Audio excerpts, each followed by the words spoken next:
Good evening, everyone, and welcome to the second edition of the Bullseye program. I'm Graham Hood. And I'm John Larder. Thanks for joining us. It's great to have you with us. And tonight we pose a question around the label of conspiracy theory. Why are we doing this? Because in recent weeks, there has been a lot mentioned about certain politicians who are being labelled as conspiracy theorists. Is it wrong for a politician, an elected representative, or for that matter, a journalist, to be a conspiracy theorist, or should they be conspiracy inquisitors? I, for one, want our politicians to investigate anything that comes across their desk to either validate it or rule it out. And that's exactly what happened here about a year ago in this very room when Senator Malcolm Roberts asked me to clarify some issues that he was having around the issue of chemtrails. He and I did a 1 hour, 29-minute piece to camera where I explained the hows and wheres and why-fors of condensation trails, why they work, and why they appear different today than they have in the past. At no stage did we denigrate anybody who had a different belief. In fact, we made that very clear. Senator Roberts has been constantly bombarded with people who ask him to represent this issue in the Senate and find out what's going on. He's done everything he can to do that. But the only evidence he's ever been really presented with is just photos of white lines in the sky. He wanted more, and he was putting out the call, I will investigate this if I get credible evidence other than just a picture of a cloud or a white trail in the sky. And so we had that conversation. In that conversation, Senator Roberts said he was open to the idea that chemtrails existed. He didn't say he believed it. He said he was open to the idea. But that 8-second clip out of that 1 hour 29 video was grabbed by a journalist called Jack Quayle, a journalist for the Australian newspaper, who made a lot out of that and posted that to make Malcolm Roberts look like what he labelled as a conspiracy theorist. That was picked up by Albanese, other politicians, people in the media, including Sky News, which have been hammering this infinitum ever since it happened. And they actually owe myself and Malcolm Roberts an apology because they misrepresented us. Their journalism was shoddy at best and downright targeted at worst. It was a disgraceful piece of journalism that has been continued on, even though we have made it clear that the evidence presented was absolutely the opposite to what was actually done. And that this still goes on, and this is still being reported on, and this is still being used to denigrate politicians who are working hard from all persuasions. And I include Alex Antic, the senator from South Australia, Liberal senator, who put his job on the line, his career on the line as well, because he's prepared to talk about the things that we, the people, talk about. This is vitally important, and we thank them for doing that. So I, for one, I am sick and tired of politicians being spoon-fed the narrative every day in the party room. This is what you can say, this is what you can talk about. I'm sick and tired of legacy media newsrooms being fed the narrative of the day. We're done with that. That's why programs like Bullseye and others exist in this space. We exist because the legacy media are failing to do their job. Legacy media journalists in the space of investigative journalists should be conspiracy inquisitors. They should be looking into these things that are causing problems around the world and causing anxiety. The other thing I'd like to say is these spaces are being filled with conspiracy theories because governments have consistently, and their media allies, not told the truth. They haven't shared what's really going on. The word conspiracy theory originated in the USA in the 1960s following the assassination of the Kennedys. The CIA and the FBI, who to this day are still being criticised for their handling of it and suggested by some that they may have had a part in those assassinations, came up with the term conspiracy theory as a red flag gaslighting label to put on people like us who are asking questions of a government we have the right to ask. This is what's going on in this country, and that's why we're doing this tonight. One of the conspiracy theories that Senator Roberts was accused of pushing, apart from the one I just mentioned, was that he claimed that birth rates and infant mortality were on the rise as it relate to the COVID vaccines, the mandates and the vaccines themselves. he was branded as pushing misinformation. But for the last almost 6 years, this program and Club Grubbery have been pushing a different narrative. We have interviewed the best of the best. We have interviewed obstetrician gynecologists from all over the world and scientists who back the reality that's happening right now. At the time we raised the issues, we were called conspiracy theorists. But now the facts are in. And in fact, just recently, in fact, today, there was an article coming out of Melbourne from the Herald Sun and their affiliated newspapers about a rate of stillborn babies that's increased to its highest level in 20 years in one particular hospital in Victoria. This is why we've been asking the questions. And these death rates going up have been predicted, Johnny Larder, by many, many people on our program. Yeah, 100% correct, Hoodie. And, I want to reiterate that over the past 5 years, we have interviewed expert after expert in numerous fields. And just in relation to the Malcolm Roberts story that you've just touched on, the maligning of yourself and of Malcolm over that was absolutely outrageous. And I want to thank Rowan Dean for standing up to Andrew Bolt last night. I thought that was absolutely magnificent. We need to get to the truth of what's going on here. That's what we've done. I mean, we had two experts on, Hoodie, didn't we, that were military experts from the US that gave testimonies in court. So you've been a pilot for well over 50 years, a very senior Qantas captain. You have every right to have a say on what you have witnessed during your career, and that's what took place very organically during that interview, and it was an absolutely despicable and disgraceful act that they tore that apart and are now using it against Malcolm Roberts. What we're going to uncover tonight is more representation of that same style of journalism and politics, and for one, that's why people have to tune into Bullseye, because we are actually giving you an unbiased, fair income view of what's going on. Absolutely. And Johnny, I used to criticise people for being down rabbit holes and being conspiracy theorists. A lot of the theories that I bagged, even in the last few years, I've now seen as having a lot of traction. There's a good reason to consider that there might be a rat in the cheese factory. The fact that I'm now in a different position and I am happy to be branded a conspiracy inquisitor is because I do not trust what's coming out of the government. And I don't trust history anymore, John, and that's been proven out in so many areas that we won't touch on now. But we are in this position, and the anxiety levels of this country are as high as they are amongst citizens who 30% of at the moment are saying that they're going to vote in One Nation, whether you like them or loathe them. That's what's happening. There's a big chunk of the Australian population that no longer trusts government or any other institution. So that's why we're in this position. So we have a roving on the ground strategist, not a strategist, a statistician, a researcher in Sally Clark, who is an Australian expat based in Manila, in the Philippines. And we had her have a look at the headline and read the article about the increased infant mortality in Victoria. And we asked her for an appraisal of what the latest stats were. And here's what she had to say. So I'm going to show you Australian data on stillbirths from two different sources. One source is the AIHW, which is the Australian Institute of Health and Welfare. They have data only up to 2023. And I'll also show you on the next slide data from the Australian Bureau of Statistics, which has released data up to 2024. I've also got on the slides the definition of the different deaths, because I have stillbirth death rates as well as neonatal and perinatal deaths. So I've marked the figures, the numbers from 2020, and what we can see is that Australia has gone from the blue line in the middle, relatively stable stillbirth rates, a spike in 2020, perhaps related to lockdowns and less access to prenatal care. a drop in 2021, and we have a steady rise then from 2022 and 2023.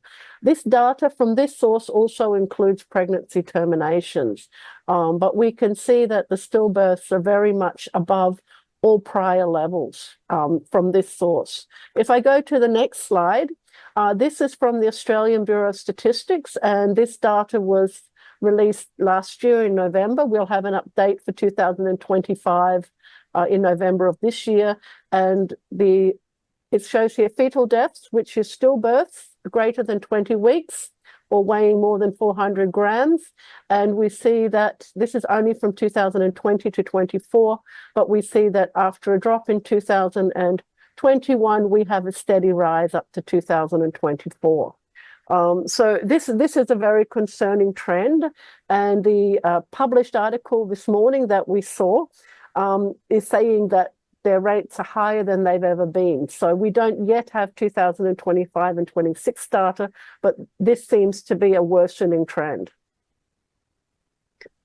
Okay, so I have other country data if you'd be interested. I can show a few other countries. Yep. Okay, so this is just for information. This is Australia live births and resident population, which even though our population is rising, births are going down. And as our births go down, the health of our babies and the ability to have a successful pregnancy becomes even more important than it's ever been in the past. This is New Zealand data. New Zealand has a fetal death rate. We see that it's rising generally over time. Their data is only up to 2020. It is supposed to be up to 23. I've listed 22 here. They are following the same trending as Australia. This is Malaysian data. Their stillbirths rose and then it's dropping off, but their infant mortality is showing a very steady rise from 2020. Again, right, indicating there's something wrong with the babies. This is Singapore data. Singapore is very interesting. The orange line is stillbirths. Singapore uses 28 weeks or older of gestation for counting stillbirths, and they have a very steady rise from 2021 to 23, and it apparently drops in 2024. But Singapore is very interesting because they changed their definition of stillbirths in May of 2022 to include more ages, which would make their stillbirths higher, of course, but it also may hide a real trend in rising stillbirths. And they further changed their definition again in 2024. So the fall in stillbirths may not be real. It's only because they changed their definition and capture.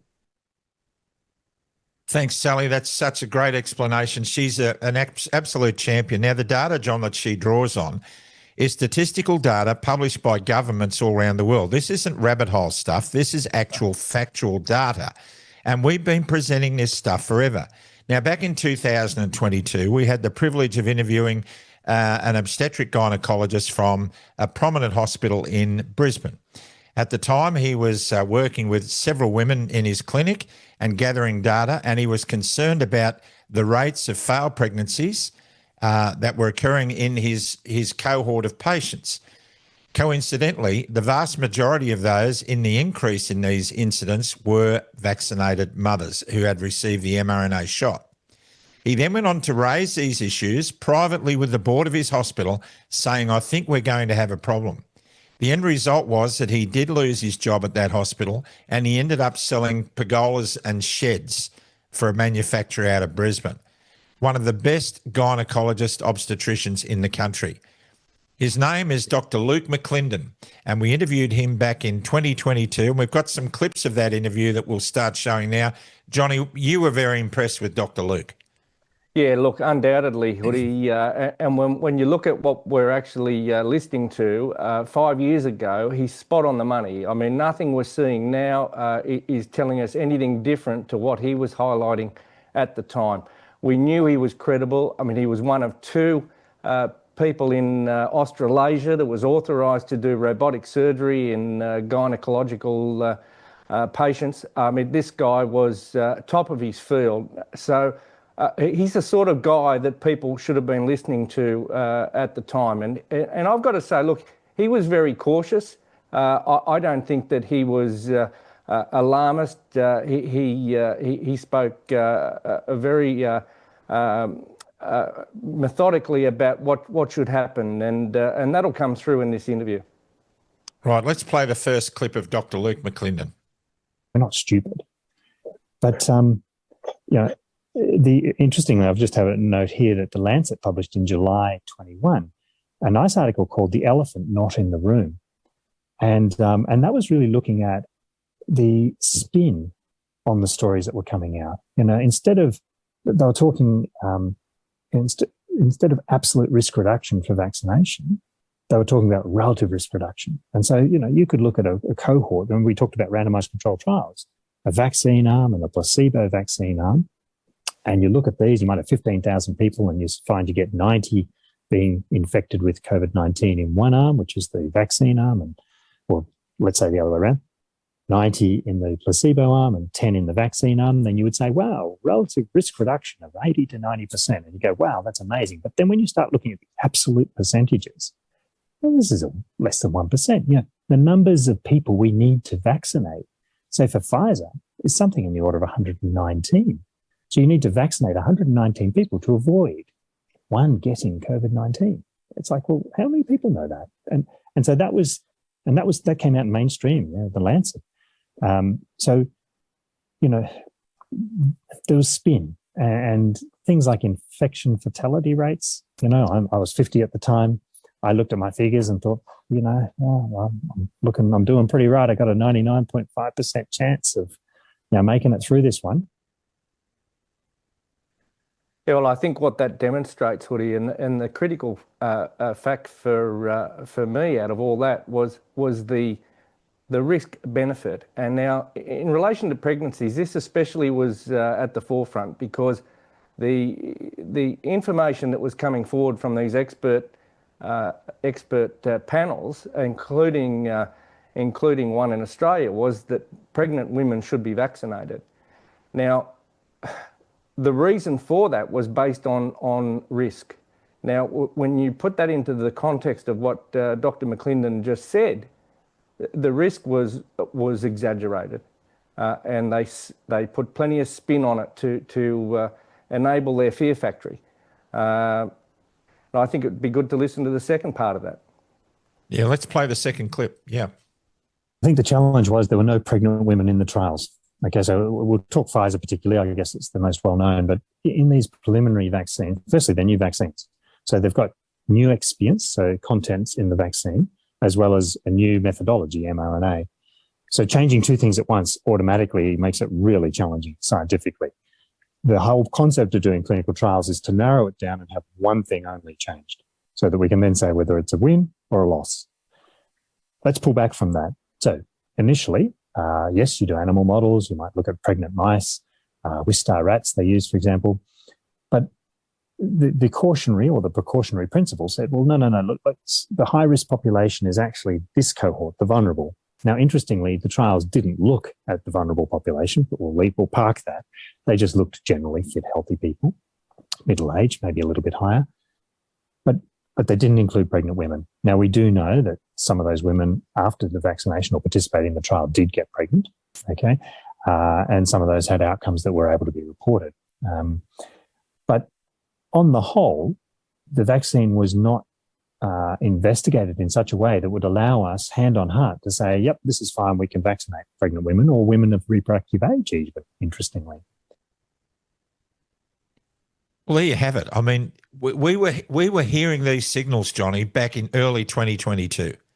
Yeah, and you can't say that that was rabbit hole stuff, Hoodie, like they're throwing at Malcolm Roberts. I mean, I don't know where he got the basis for his comments, but look, our reviews at the time, our investigations, our interviews have cemented the fact that what we can conclusively say from our perspective is that we have presented a set of facts and opinions which need to be questioned. That's all we're saying, isn't it? And they haven't been questioned, John, because we and our guests have been labelled conspiracy theorists. This is a blanket gaslighting label that gets put on people who question the government narrative, and that has to stop. Back in 2022, we also interviewed a very prominent American lady, Naomi Wolf, and that interview went absolute gangbusters amongst people who are starting to smell a rat in the cheese factory. Naomi Wolf amassed around her a large group of doctors and researchers, including our own Jayanthi Kunadasan from Australia, John, who was one of the AMPS doctors who did a great deal of research with Naomi Wolf. She examined all the Pfizer documents, thousands and thousands, if not hundreds of thousands of pages. And we interviewed her, which was amazing. We were very lucky to get her. We've been privileged at Club Grubbery to get some of the interviews we're now leaning back on. But let's play the clip where Naomi Wolf discusses the issue around testing and pregnant mothers. They told women in the study not to get pregnant. Nonetheless, 270 women got pregnant in the study, vaccinated women. Now, 234 of them, the records of what happened to that pregnancy were lost, which is illegal. Pfizer is supposed to follow them through pregnancy. However, of the 36 women who gave birth, over 80% of them lost their babies. Over 80%. Pfizer knew that. I mean, how much more evidence do you want? Now, you cannot deny what she said because it was out of Pfizer's own documents, Johnny. 100%, Hoodie, and let's put that into context with our next slide, because on the basis of that, we then have a joint statement from ATAGI and from the Royal Australian College of Obstetricians and Gynecologists. Now, that would have had significant influence on GPs, on pregnant women in the community, to think that the peak body of maternal medicine is now advocating for everyone, including pregnant mothers, breastfeeding mothers, to be vaccinated and claiming it's safe. It's an absolute outrage. I mean, at the same time, I mean, that was put out in June 2021.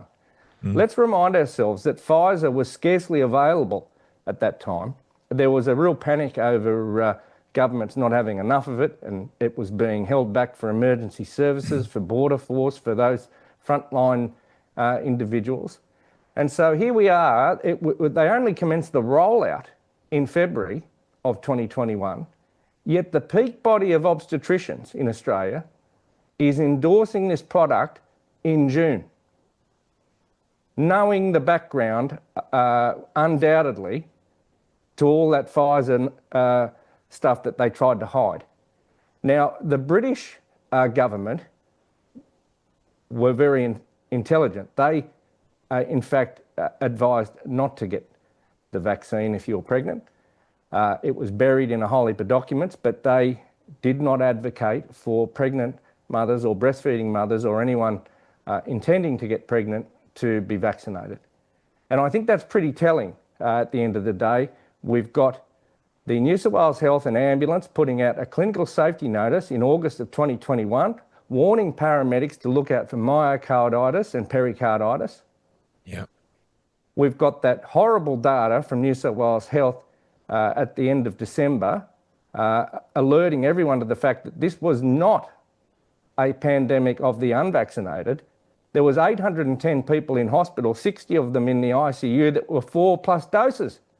There was nobody in the hospital who was unvaccinated. So these were lies. And when we look at the Pfizer documents, the stats are outrageous. And I can tell you here that in the New England Journal of Medicine, Shimabukuro article pushing the safety of the vaccine in 2021, June again, the report is that it's flagrantly false and manipulated to bury an 82% miscarriage rate, which is essentially what we're hearing from all these other doctors. That is an equivalent abortion rate or to the RU486 pill.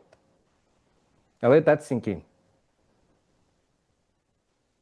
Johnny, have RANZCOG since changed their position that you're aware of? No, Hoodie, they haven't. To the best of my knowledge, they are still all guns blazing, and that's why I think we're likely seeing these reports of hospitals and doctors being baffled in places like Victoria.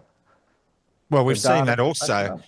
We've seen that also mentioned, Johnny. Excuse me for interrupting. Around the rapid increase in aggressive cancers that has taken place. We saw a Channel 7 news article just last week talking about doctors are baffled at why the under 35 cohort are now struggling at massive increased rates of late presenting cancers, and we're talking about a 70% increase in I think it was bowel cancer, a 30% increase in cervical cancer, and a 50% increase in breast cancer. Now, the medical explanation in that piece from Channel 7 was we're putting it down to environmental conditions. We don't actually know what it is, but we think it might have to do with climate change. It might have to do with what people are drinking and smoking. Now, apparently, the alcohol consumption rates and the smoking rates, I'm told, are reducing. People are becoming, in that cohort, much more fit than they used to be. And yet we're being told that that's the cause for the increase. Once again, the elephant in the room is completely being ignored, Johnny. Yeah, well, that's right, Hoodie. And I mean, the data, I'm just reading it here. The Pfizer 5.3.6 data absolutely proves the extreme danger of the COVID-19 inoculations in pregnancy. On page 12, of the 270 pregnant women given the vaccine, 124 out of the 270 had complications, which is what Naomi Wolf was just referring to, of which 75 were deemed serious. So there was all sorts of terrible outcomes from that, and that was hidden. This is the thing. And I mean, the next clip that we'll watch from Dr. Luke McClendon, I mean, this is exactly what he was seeing in his private practice. There's no doubt about it. Let's see what he has to say. So the college brings out in August 2021 and brings out, yep, you're fine to vaccinate. So what I did is I just keep my data as I always have. So this is in my own private practice. It's not my public hospital appointment. My own private practice, I just keep the data of people coming in. They're trying to get pregnant. They do or don't get pregnant, and we work through all of that. But I did notice that my miscarriage rate after September 21 through to March 22 had increased immensely. So my background data generally, depending on the population, was somewhere between sort of 13, 15%. The higher risk group, and again, depending on whether you count a pregnancy as, like we said, under 6 weeks with blood test proof, but maybe not an ultrasound. So that's what we call biochemical pregnancy, or an ultrasound proof pregnancy, which is obviously a little bit further along. When I looked at those, I found that the miscarriage rate had jumped up, 2, 3, 4-fold higher. And I guess that's the kind of stuff that got me into hot water, because that went viral. And it's like, well, we've got to be careful, because this is going to be the worst case scenario. We know that. We know that the disease of COVID-19 is an infective and an inflammatory process. We know that the vaccine itself, or the gene therapy, is really an artificialized infection. The spike protein is the pathogenic, the dodgy little bit that causes the COVID disease. And we're giving you a gene therapy that will allow your body to produce bucket loads of this. So we're giving you a synthetic version of the disease. So that we know that if you get that just before and you are susceptible, and my patient population they're a little bit older, they've experienced infertility, or they have recurrent miscarriages. This is the if a population's going to teeter and topple, this will be it. And so if you vaccinate, so my patient cohort, and to some extent, it's probably a good reflection on my practice, is I didn't talk anyone in or out of this at this point in time. This is in their own general practice care. I'm a specialist. I don't usually cover that unless I'm asked directly. But women who had run out and got vaccinated, so interestingly, of my cohort, only 2 had been vaccinated prior to the college making that statement. So they bear a lot of weight, even in the public eye. They then got vaccinated. And so 23 of my cohort got vaccinated. And in those months from September to March, 17 of those 23 subsequently miscarried. Oh, for goodness sake. Now yeah, we can all see that that's crazy. That's just not real. And you wouldn't have seen that before, Luke, would you? Never seen it before. Now, it could be something else going on in the environment, but I guess as a clinician, we say, well, what's the commonality here? What's something that hasn't changed or has changed across this group? And so that was the challenge. And of course, that's what was released. And it's like, well, hang on, we've got to be intellectually honest. This was a small cohort. This was just looking at 38 of my patients in that 6 months and saying, hey, there's a signal here as far as I'm concerned. And it seems that if you achieve a pregnancy in the 1 or 2 cycles since vaccination, you might end up running into trouble because we've got an inflammatory surface that the embryo is trying to implant in. And so we've really got to park that at the moment. And more recently, I've had the opportunity to look at the next 5 months. So I've taken it out to the end of July. And we've got 62 women in that cohort now. And of those 62 in that post-vaccination guideline cohort, 30 of them have miscarried. Now, again, I second guess myself and say, well, what am I doing trying to help these people get pregnant when nearly half of them are miscarrying? There's something not right. Now, that's just me at the coalface saying, that's what I'm seeing. This isn't right. Something's not right. We need to ask the questions. We need to try and come up with something that's biologically plausible. We need to hypothesize why. Okay, well, we know that you can have irregular menstruation after this. We know that ACE receptors are all through the reproductive tract. We know that the ovaries are impaired a little bit. Well, are they impaired, I guess is the question, but we know the ovaries are at least a source of concentration for the nanoparticle carrier for the vaccine. Do these impact on ovarian function? I don't know. Anecdotally, in my own experience, I watch hormones on these women in early pregnancy. Those hormones are lower than what I have seen previously. My expertise is providing what we call bioidentical hormone support for these early pregnancies to support that pregnancy, keep it going. But the levels I've been seeing have been a lot lower than what I've seen previously. But we can only hypothesize. Is ovarian function being mucked around? Is the lining of the womb being mucked around? Is there something at an embryological level? We don't know. But our obligation is to firstly report it. And like I said, this is the think, this is the observe. Our next thing is to try and hypothesize and develop an experiment that may well. But the challenge is, we have ethics committees that oversee the development of experiments or the rolling out of protocols. I don't think there'd be an ethics committee in the country that would say, oh, yes, you can vaccinate half of your women a month or two before pregnancy and not vaccinate the other half and catch up with them later in pregnancy and vaccinate them. I don't think anyone would do that, which is an interesting impasse because it tells us that maybe they're not safe and effective. Because if you can't find an ethics committee, I challenge one, and if there is one out there, I'd be very happy to hear from you because I think that's the kind of study we need. How much more evidence do you need? And for that, we are conspiracy theorists. And, there's a whole lot of pain going on in the world at the moment because people are covering their backsides. Now, speaking of covering their backsides, Johnny, we've got to say that Sky News have been very, very disappointing, especially in Andrew Bolt and a couple of other of their stars on that program. I want to ask the question, why did Sky News bury 30 or 40 items that they did on early treatments back at the beginning of this? What happened? Why did they bury it? Why is that information no longer available? What sort of game are they playing? This good cop, bad cop thing between Andrew Bolt and Rowan Dean. Rowan has always been, I guess, playing the other side in the game that Sky News keep playing. But Andrew Bolt owes myself and Malcolm Roberts an apology. What he said about Malcolm Roberts the other day was reprehensible. There's no doubt about that. And he needs to stand up and admit that he got that wrong, that he didn't do his research. Andrew Bolt, I'm challenging you to watch the 1 hour, 29-minute interview that I did with Malcolm Roberts on the issue that you reported him as a conspiracy theorist on. And I would dearly love you, Andrew Bolt, to become a conspiracy theorist. Actually look at some of these things and find out for yourself whether they're real or whether they're plausible or whether they're not, instead of relying on on shoddy journalism from journalists like Jack Quayle for the Australian newspaper.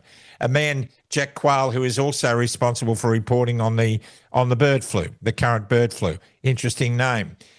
He's like the Jack Sparrow of journalism. We have Dr. Norman Swan, who also is the ABC's expert on all matters medical. An interesting name too, Quayle and Swan. Maybe they should all be quarantined for the betterment of Australia's health and put out of the way until we can find out some real credible information. But Johnny, the argument against the fact checking, if you like, against Malcolm Roberts' claims around the birth rates, etc., and infant mortality, they quoted several research papers that basically, told the opposite story to what Malcolm Roberts was saying and what we presented to you here tonight. Now, there is some interesting information about research documents and research journals that are published. Australia's Therapeutic Goods Administration is 96% funded by Big Pharma.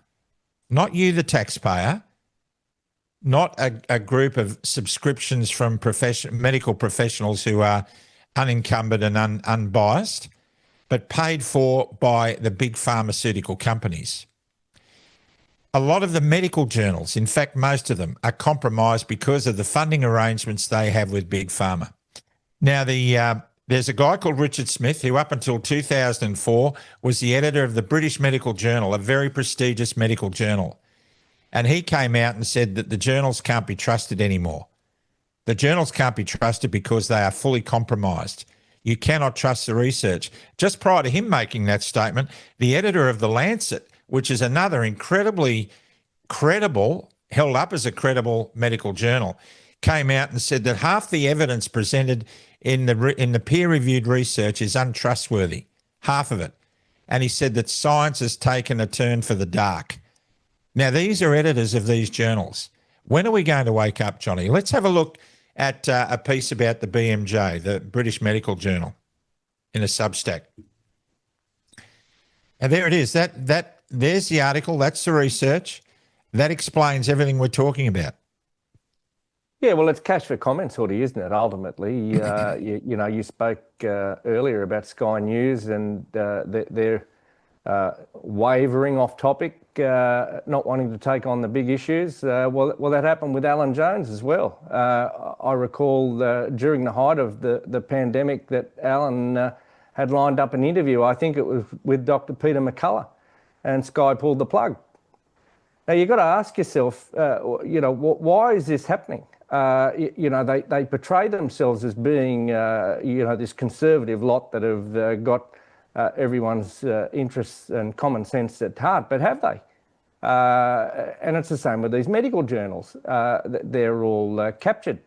There's no two ways about it. I'm sure there's reputable people out there doing great work, but unfortunately, people have infiltrated it. Companies have infiltrated it, and money's taken over, and that's where it sort of ends up being a bloody mess. And we're in a situation now where we have to question everything, and that's why Malcolm Roberts rightly is questioning things, and that's his job as a senator.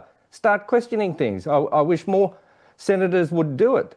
He's been right on nearly everything when it comes to what he's been talking about in the Senate. It doesn't matter whether it's on wind factories or CASA. He's been front and foremost on COVID, so many things, and tobacco stuff as well. So, I find it very difficult to understand why this is happening, Hoody. I mean, I know we know why it's happening, but I think people just have to take these journals with a grain of salt and just say, well, when you've got a regulator that's 96% funded, as you pointed out, by the pharmaceutical industry, they've got to be captured. I mean, that would be a conflict of interest in anyone's book. If a Premier of New South Wales goes to ICAC over a bottle of bloody wine, I mean, how can somebody be receiving 96% of their money as a regulator, a policeman, and giving them the green tick? Now, Johnny, you and I back in, I think it was 2024, we toured with Professor Angus Dalgleish, a Professor Emeritus from St George's Teaching Hospital in London, a very prestigious organisation. And we also travelled with Dr. Paul Marrick, who's probably written textbooks that there wouldn't be a doctor in the world who hasn't read. Paul Marrick is described by many on both sides of the fence as the best critical care specialist in the world, bar none. We toured with them. We brought them to Canberra. They were made available to politicians and bureaucrats in Canberra for 2 or 3 days.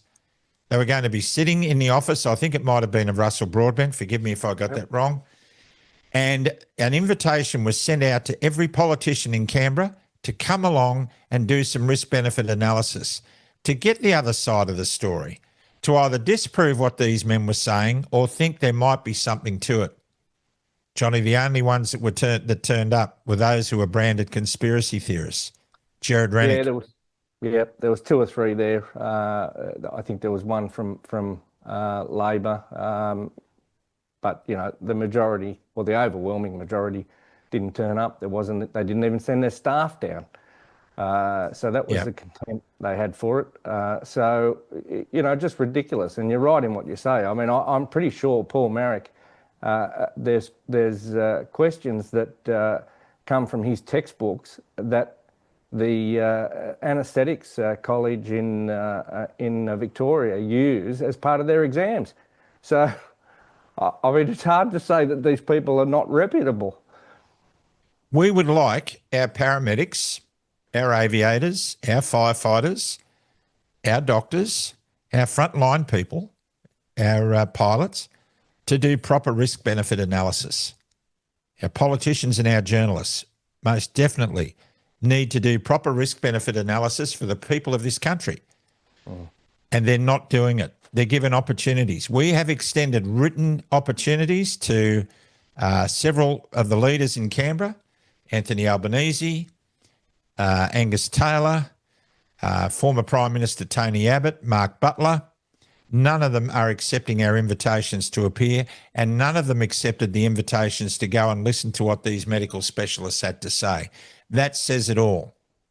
The reason we're doing this program tonight is at this very moment in Adelaide, the Labor Party are having their annual convention. They're talking about things like removing the Union Jack from the Australian flag. Anthony Albanese spent half an hour today, I'm told, talking about conspiracy theorists and how dangerous they are, referencing them to One Nation. Out of that conference, they will come with a whole bunch of new policies that they're going to be spoon-fed to introduce to the Australian people. Now, the morons that attend most of these conferences, and I say that because I have to be drawn to that conclusion, those people who attend those conferences are there largely to get their dose of the current narrative, and that's going to continue. You'll have people like Claire O'Neill, Katie Gallagher, and others, Blackout Bowen. They'll all be given the narrative for the next year or two, and they will push that to no end. And they will totally ignore anything that gets them to look down the other barrel, to look and see what might be going on. They will never be conspiracy inquisitors. They will always be gaslighters, calling people like us and the people we interview conspiracy theorists. And that's why we're never going to get anywhere. And why are they getting away with that? They're getting away with that because the legacy media in this country is completely controlled by the political class and the elites that own them. We don't have a chance of affecting any kind of political change. And when you see how that reprehensible they behave towards One Nation. Now, I want to say this about One Nation. I'm not making any decision around One Nation just yet. What I'm loving is that they're rattling the cage. What I'm really enjoying seeing is the legacy media personalities and companies, along with the politicians who live in that comfortable little bubble in Canberra, starting to realise that there's someone poking around the edge of that bubble with a pin. They're getting decidedly uncomfortable. Their cosy little existence of patting each other on the back may be coming to an end. The people aren't happy, and the people are expressing their frustrations through One Nation at this time. There are some things that come out of One Nation that I scratch my head about. There are other things that I say, yes, this is the time that has to happen. This is their season. But what they desperately, they deserve, and we deserve, is for media, legacy media, to keep the game honest, not to become snipers or hit squads for the other parties in power, not to become the propaganda ministry for Labor or for the opposition, for the uni party. The people of Australia in 18 months will be making a major decision on who they want to govern them from this point on, in a broken system that's filled with corruption. They deserve the best logical and rational information that they can get without all the gutter sniping, without all the labelling and gaslighting, to help them make decisions that are in their best interests and not in the interests of politicians in Canberra. That's why we have to have this. You cannot have, and you will not have, a proper democracy in this country unless you have a free-thinking, free-speaking, independent media. And that's why we're doing what we're doing. Johnny. Yeah, couldn't agree more, Hoody. And that just really accentuates why we're putting this program to air tonight. It's essentially to expose the media for the unfair way that people, whether they be Malcolm Roberts or others, are portrayed wrongly. They use their craft, they use the technology, and they use their abilities to put forward a message that's not accurate, and it's wrong. And that is truly, it's un-Australian, and they should apologise to yourself, Graham, and they should apologise to Malcolm. Malcolm was 100% right to ask questions, and he should continue to ask questions. And I say to anyone that wants to bag him, well, I hope he keeps doing that in spite of what the media says, because he does have so much support out there for what he is doing, trying to get to the bottom of what is a safety issue for Australians. Well, that's absolutely true, and that stands for Alex Andick and all the others as well. I mean, Jared Rennick was an absolute powerhouse in the Senate. He is a loss, and he is a loss because he stood his ground. He stood for truth. He was incredibly well researched, better than some of the TGA officials that he came up against. Impeccable research. And as a result of his tenacity and his so-called conspiracy theories, he lost pre-selection and is now not a senator anymore. That's a loss. Now, there's a whole lot of other people on both sides of the political divide in Canberra that could have easily gone and made room for people like Malcolm Roberts. You could come up with a dream team of politicians you want to see fighting the cause for you, and they'll all have one thing in common. They're all conspiracy inquisitors. Now, Anthony Albanese, you want to get rid of the issue of conspiracy theorists? Start telling the truth for once. Start talking about the real issues and examining them through the eyes of your constituents, through the people in this country who have legitimate fears and concerns about everything, including chemtrails. But you keep ignoring and you keep punching out the same policy lines. Perhaps your dog Toto would be better suited to lead this country. You're not in Kansas anymore, Anthony Albanese. You're not in Kansas anymore. Johnny Larder, we could go on more about this, but I think now might be a very good time to cross over to Johnny's Media Watch.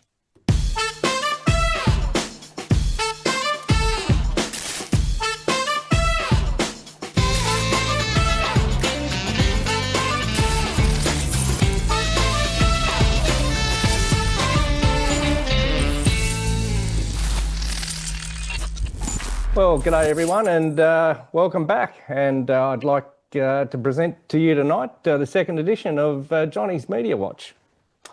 And the first slide. Here we have The Guardian. Wow, what a fantastic outfit they are. Another magnificent reporter talking there about the domestic violence that Pauline Hanson has now incited. I bet they're all going nuts over this. And now we'll cross to Tanya Plibersek, another one that's outraged. Pauline Hanson said this morning. Well, it is wrong, but it's also a two-way street. So violence is never the answer. Everybody feels stress. It's never okay to hit your partner because you're having a hard time. And just saying women should leave, that completely misses the point. The most dangerous time for a woman is when she's preparing to leave a relationship or just after she's left. Pauline Hanson's got a responsibility. She should use her voice to help victims of family and domestic violence, not stop them. And as if it wasn't bad enough that Tanya Plibersek is outraged, the Today Show still in search for a host. They seem to be outraged as well. Pauline Hanson has sparked outrage after labelling domestic violence a two-way street and declaring women simply shouldn't put up with it. All right, let's get today's take on this with commentator Jane Carroll and Gold FM's Brendan Jonesy Jones. Jane, so Hanson's been leading in the polls. So to hear someone who's leading in the polls, who's been in government for as long as she's been in government and has seen the statistics. Parliament, fortunately. Yeah. Not quite government. Well, yeah, true parliament. This feels like a real insult to victims and families. I think it is, without a doubt. It is the kind of glib, self-serving remark that people make when they don't want to deal with what is an actual scourge, not just in this country, but globally. Yeah. In fact, the statistics are in, they've been in for a really long time, and all Pauline would have to do is a quick Google and she could find out the facts. So it's not hard work, Pauline. You could do it. It's easier than turning up at Parliament, which you don't like to do very much either. So Google it and you will find out that the most dangerous place for a woman is in her own home, because she is most at risk of violence there. And the most dangerous time for a woman who is experiencing domestic abuse is when she decides to leave that relationship. It is not as simple as simply don't put up with it. Why don't you just leave? Just leave. That's when you are at most risk of being murdered. Exactly. So Pauline is ignorant and she is callous by making these remarks. There is no other way of looking at it. Okay. Well, and who votes for Jane for PM? Now, lately, are you No guys one, as thinking, it turns out. like me lately, I'm feeling that anyone could run this country. Yeah. Like, just got, you got Barnaby Joyce, you got Pauline Hanson. Like, why don't Give you us some better options. Like, honestly. The Sit dog. down. I did like that dog. Well, anyway, I thought I was watching The View there. I was waiting for Whoopi Goldberg to pop out. How left is the Today Show since Carl's gone? I mean, it's unbelievable. I mean, I don't want to make light of domestic violence, but I think to put this in perspective, this is a Malcolm Roberts moment. Let's go now to the actual interview, the 4BC interview, which will actually let you know what Pauline said in relation to this. What's your message, Pauline Hanson, to blokes who lose their bottle, who get angry and bash and hurt their intimate partners? It's wrong. I want you to call it out. Can you call it out? Well, it is wrong, but it's also a two-way street. But I'm not saying that it's just men and women can lose their cool as well. Society is under so much pressure, Gary, than what it used to be, ever has been in the past. And I think today everyone's sitting on a time bomb because the pressures of cost of living and people having to be able to pay the bills, tension that's going on, or if you lose your job or the kids, what's happening with the children these days, everyone is under so much pressure.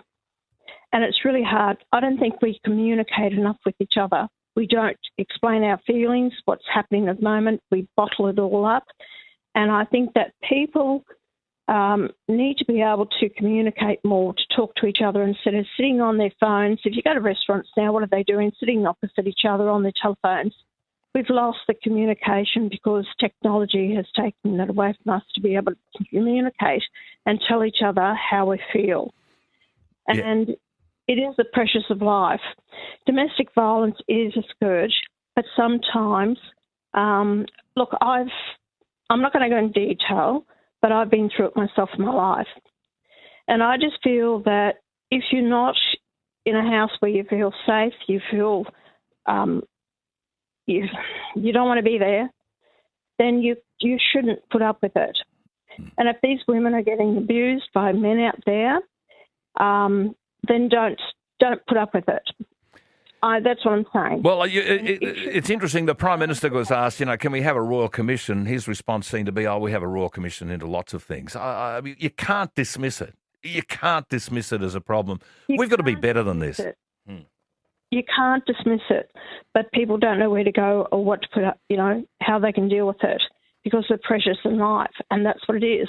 But you've got to have some way of people need to go where they can talk it out, whether it's mediation, if you can get both of them there to talk about their issues and what's going on in life. I know you've been passionate on this. And for men as well as women, I get that. And I've said similar things that can be both. But blokes have been responsible for women being killed, those sorts of things. It's all wrong. It's all wrong. It's absolutely wrong. And what we're trying to get is the sort of political leaders to say it's wrong. You've at least said that, which is a step forward on a few other people. Well, there we have it, Hoodie. What are your thoughts on that? Well, John, I haven't been across that issue today. I've had a lot of other stuff on my plate, but based on the first Today Show clip and the excerpt from what she had to say, I was not happy with what Pauline Hanson said. If that was the context of what she said, I couldn't disagree with it more. I was cringing when I heard that. But now that I've just heard the whole conversation in context, I'm cringing even more, John, because once again, as they did with me and as they've done with all of us, they cherry pick the stuff that they want to make us all look bad. And they have done it again. And once again, these Today Shows and these other shallow diving ducks that swim in the media pool, they're not dealing with the issue. They're not going deep enough to find out what's really being said. And that's what I mean. The people of Australia have got to get their information from reliable sources. That entire interview should have been played, not just a 4-second grab out of that interview. That was, once again, an indication of why we're doing what we're doing. I actually agreed with 90% of what she said in the 4BC interview. Yeah, look, I'm with you, Hoodie. And look, I've got to give credit to Ben Fordham on 2GB this morning. He played that in full. And he quite rightly said that, yes, that there were a couple of things in there that were very, I suppose, Pauline-like. She stumbled a bit here and there, but you could not, in good conscience, draw the same conclusion that those people on the couch at the Today Show or Tanya Plibersek or any of these other people like Brittany Higgins, et cetera, have been raving on about all day. I mean, it's just not there to see. The same thing occurred, as you rightly point out, with Malcolm Robertson yourself. And I think that's where the story is here. Absolutely it is, mate. It really is. Absolutely. Anyway, we'll move on to our next segment in the Media Watch, and we're all over the bird flu. Hasn't this been in the media for the last few weeks? They've been trying to drum up the fear again, and here we have it, the deadly H5 bird flu. Well, how many birds are dead? I think, what are we at last count? Probably a dozen, maybe. I'm not sure, but it's that deadly that now that the ABC are going hysterical about it. I'm sure Normie Swan and old mate Quayle are going nuts as well. There's no doubt about that. But here we go. CNN are onto it now. I mean, this is an invisible serial killer. I mean, these people are unhinged, aren't they? Fair dinkum. I mean, talking about whipping up fear again in the community, and they've gone absolutely all out. I mean, the money's just there. The spend is outrageous. I mean, could you believe now that they're putting helicopters in the air in Victoria? Agriculture of Victoria have got that much money. They're scouring their coastline for dead birds in squirrel helicopters at $3,000 an hour. I mean, this is just like, you couldn't just make this stuff up. I mean, it's beyond belief. I mean, and here we go, another one. This one in South Australia. I mean, this is laughable. I mean, now we've got the eagle-eyed. they brought in the bird watching community. I mean, the bird watchers, there's 60 of them. Can you imagine them with their binoculars? And they're having training days at the Glenelg Surf Lifesaving Club from 4:30 Monday the 27th, before a public bird flu community forum at the venue from 6 till 7:30. Online training sessions also beginning on July 29. I mean, the Climate, Environment, Water Minister, Emily Burke, said the volunteers were now working in the field with both specialised training and extensive knowledge of local bird life. I shouldn't Johnny, laugh. I got to say, John, I spoke to an elderly lady the other day on the Gold Coast, and she said, I'm very, very concerned about the bird flu because the media are telling us that it's deadly. Now, the way they're reporting it, people are thinking it's deadly to humans, and that's the way they do things. That's the way they do things these days. They won't clarify it. Yes, it's deadly to some birds and some other wildlife, and these things have been cyclical for as long as we can remember. Nature has a way of balancing things out, like it does with climate. But to put the fear of this flu into human beings who think they're all going to die from bird flu, I mean, that is once again the legacy media at their worst. Yeah, they don't know when to stop. And here we go. We'll finish with a bit of a funny one on the same topic, the bird flu. The National Herald. Now, this is a bit of a laugh for Pauline. I hope she doesn't get too upset about this. The National Herald is reporting an angry Hanson said for too long, birds have been able to fly in and out of this country without any consequences. Every year, millions of birds come here, take advantage of our favourable climate, eat our food, and then fly back overseas. They don't even speak English, a lot of them. Hanson said over half of all birds in Australia had at least one parent born overseas. Is that what Australians really want? I'm not an anti-bird, but if you're a bird and you want to come here, then you'll need to learn our songs and adapt to our way of life. She claimed migrating birds were taking Australian jobs. You want to know why houses are unaffordable? It's because we're being swamped by birds. A lot of the birds that I've seen look like they've recently arrived. Well, enough's enough. Well, we've decided which birds can come here and under what circumstances they come, and even the dead ones. Unbelievable. Well, Johnny.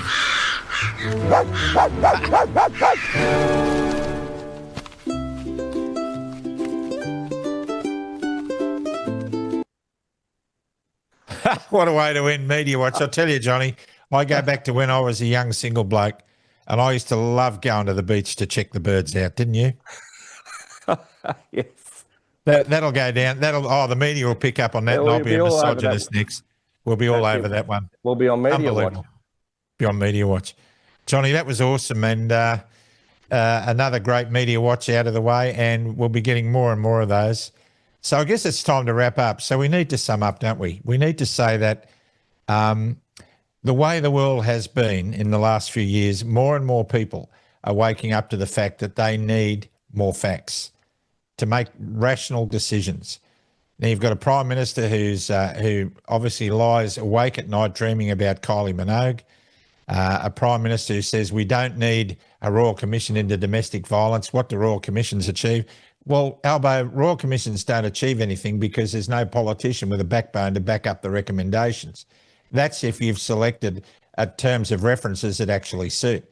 I want to see a couple of Royal Commissions, and I tell you what, I want Pauline to commit to this. I want to see a Royal Commission into the COVID vaccines and the mandates and the way that pandemic was handled. I think that has to happen. It also has to happen for the infected blood scandal, for those people who are victims of the infected blood scandal. And I want to call One Nation out, or any political party, to back those two things, because this is how Australians are leaving their wounded on the battlefield. And we're not going to tolerate that anymore.